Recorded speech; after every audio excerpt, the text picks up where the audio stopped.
Now listen here, you lonely pathetic swine. Have you ever played D&D? Of course you haven't. That's why I, a lonely pathetic swine who plays D&D, is here to tell you about it. Listen up. D&D is like pretend but with more steps. You can play as an elf, goblin, halfling, orc, human if you're lame, kobold, or goblin because goblins are better. Play goblins. Play the goblin. Just goblin. You can also be various archetypes called a class, and under these archetypes you have stab and steal, sing and steal, spell and steal, cannot steal, will not steal, steal and steal, and steal.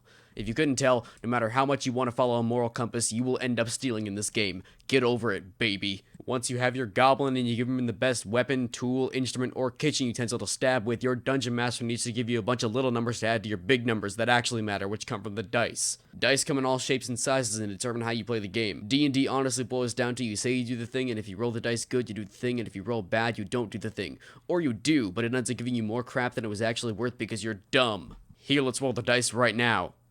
Oh, look, you suck. 20s are good and 1s are bad, and anything in between is a mix of what you'd expect. This gamer's for you if you have an overactive imagination and a solid grasp of first grade math. Seriously, play this game, it's easy. Now you know how to play D&D, you're welcome.